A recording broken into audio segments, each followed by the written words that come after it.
होने के बाद प्रसव के दुख सह करके हमको जन्म दी, पाली पोसी। पिताजी एक एक पैसे कमा करके धन का हकदार बनाए और सब कुछ दे करके दुनिया से विदा हो गए।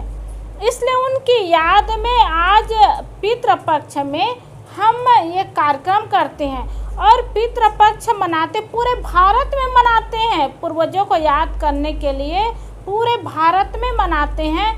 15 दिन 16 दिन सब लोग याद करते हैं। इसका यही लाभ होता है कि हमारे जो पूर्वज चले गए हैं और हम लोग को बहुत कुछ दे कर के गए हैं, तो हम लोग उनका सदुपयोग करें और अच्छा जीवन जिए, ये उनका लाभ है। और हम लोग जीवन जी रहे हैं तो हमारी पीढ़ी को हम लोग क्या दे रहे हैं, ये हम लोग को विचार करना है, क्योंकि हम लोग भी तो इस दुनिया से जाएंगे। आज के जो माता पिता है, दादा दादी है, उनकी भी बारी आएगी, वो भी जाएंगे। तो उनके जाने के बाद उनके बच्चे याद करेंगे, उनकी पीढ़ी याद करेंगे, तो कौन सी बात याद करेंगे? अच्छा जीवन जिएंगे और अच्छा शांति का जीवन जिएंगे, अच्छा काम करेंगे और उसी को याद करेंगे। इसलिए आज हम लोग वर्तमान में जीवित है तो अपने कर्म को देखें, अच्छा जीवन जीने का प्रयास करें, ये हम लोग का लाभ है। क्योंकि याद आती है इस घर में जब आना होता है, तब पहली बार हम लोग इस गांव में आए ना, तो पहली बार आए तो डॉक्टर बालकराम डॉक्टर को पूछते पूछते आए और संयोग ऐसा हो कि डॉक्टर से ही मिलना हो गया। तो पहली बार में उत्तम भैया के यहाँ रहना हुआ। पहले दिन उत्तम भैया के यहाँ उसी के यहाँ भोजन हुआ और उसी के यहाँ सत्संग हुआ। और रात के समय सब लोग जैसे आप लोग यहाँ आज आए हैं ना, वैसे उस दिन भी उनके उत्तम भैया के यहाँ सत्संग हुआ। तो सब लोग बैठने गए थे और सत्संग समाप्त होने के बाद डॉक्टर जी कहे, बालकराम डॉक्टर जी होमन भैया को कहे बंदगी करो बंदगी करो। बात भी रही होगी अपने यहाँ बुलाने के लिए, तो होमन भैया को कहे बंदगी करो कहो करके। तो कभी कभी ऐसा होता है जब संत लोगों से मिले ना रहो ना, तो दिल खोल करके बात नहीं हो पाती है, खुल करके नहीं कह पाते हैं।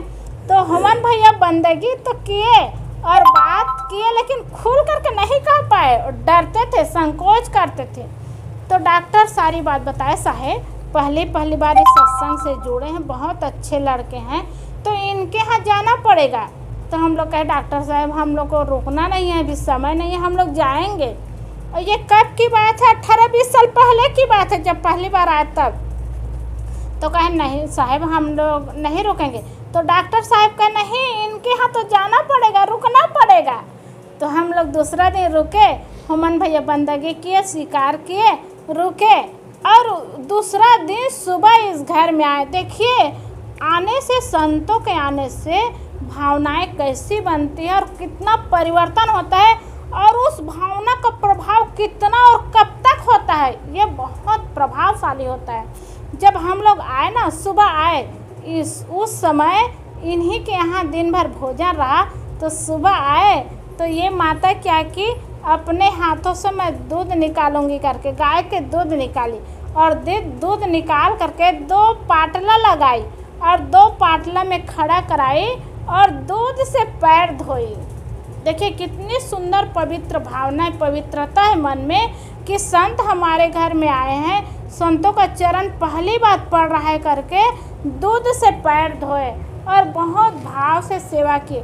और ये कब की बात है? बहुत पहले की बात, जब पहली बार आए थे ना, तो डॉक्टर जी लाए थे, उस समय की बात है। और उसी का प्रभाव है जो आज इस घर में संत लोग आ रहे हैं।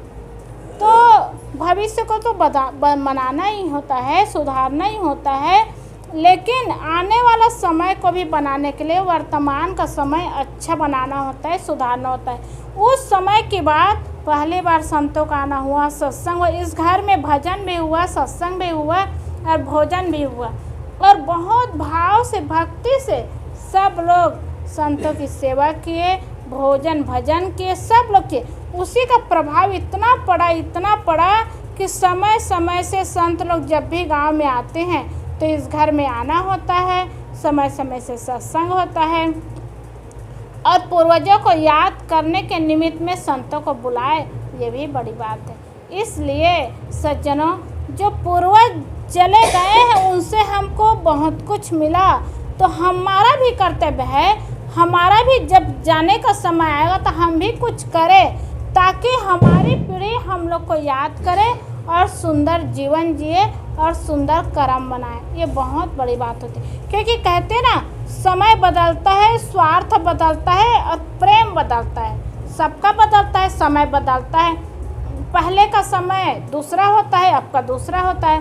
देखो, जब छोटे रहें समय बदलता है, बचपना रहा, अब जवानी आ गई, अब जवानी के बाद बुढ़ापा आ जाएगा, समय बदलता है।